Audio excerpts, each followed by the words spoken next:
அதுக்கு சிவன் என்ன தீர்வு சொல்கிறாருன்னா, அமிர்தம் கடைஞ்சதுக்கு அப்புறம் நம்மள்கிட்ட இருக்க சொர்க்கலோகம் கையை விட்டு போயிருமேன்னு தானே நீ நினைக்கிற.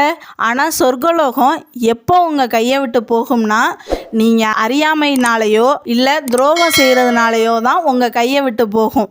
அப்போ தேவர்களுக்கு பலன் அதிகரிச்சிரும்னு சொல்லிடுறாரு. அப்புறம் உன் மனசில் தோன்றது என்னன்னா, கடல்லேருந்து வர்ற பொருட்கள்லாம் எப்படி உங்களுக்கும் தேவர்களுக்கும் பங்கு கிடைக்கும் தானே நினைக்கிற. நீ கவலைப்படாத, அந்த பொருட்கள்லாம் தகுதியின் அடிப்படையில் தான் வழங்கப்படும். அப்படி தகுதி இல்லாமல் ஒரு பொருளை பெற்றாங்கன்னா அவங்க தானாகவே அழிஞ்சு போயிடுவாங்கன்னு சிவன் சொல்ல, அரக்க மகாராஜா அமிர்தம் கடையிறதுக்கு சம்மதிக்கிறாரு. ஆனால் அவருக்கு ஒரு டவுட்டு. அது என்னன்னா, திருப்பார்கடலை கடையிறதுங்கிறது சாதாரணமான விஷயம் இல்லை மகாதேவரே, அதுக்கு நீங்களே ஒரு சொல்யூஷன் சொல்லுங்கன்னு சொல்ல, சிவன் சொல்கிறாரு, பார்க்கடலை தன்னோட இருப்பிடமாக கொண்ட மகாவிஷ்ணுவே மேருமலையை ஆதாரமாக வச்சுக்குவார். பிறகு என்னோட வாசுகி நாகம் கயிறாக இருக்கும். நீ அதை பற்றியெல்லாம் கவலைப்படாமல் சீக்கிரமாக போய் உன்னோட அரக்கர்களை எல்லாம் அழைச்சிக்கிட்டு வா, அமிர்தம் கடையான்னு சொல்லிடுறாரு.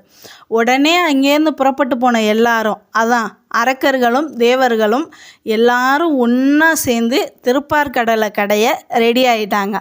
உடனே நம்ம மகாவிஷ்ணு ஆமையாக மாறி மேருமலையை தம் மேலே ஏற்றிக்கிட்டு நிற்க, இந்த பக்கம் வாசுகி பாம்பு கயிறாக மாறியாச்சு. என்ன நடக்க போகுதோ, என்னவெல்லாம் அதுலேருந்து கிடைக்க போகுதோ தெரியலை. பார்ப்போம் வாங்க.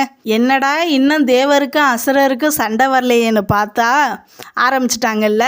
இந்திரன் சொல்கிறாரு, அரக்கர்களே, நீங்கள் வாசுகி பாம்பின் வாழை பிடிங்க, நாங்கள் தலையை பிடிக்கிறோன்னு சொல்ல, வாழை யார் பிடிச்சா என்ன, தலையை யார் பிடிச்சா என்ன, நமக்கு அதுலேருந்து வர்ற பொருள் தானே முக்கியம்னு தெரியலை உங்களுக்கு.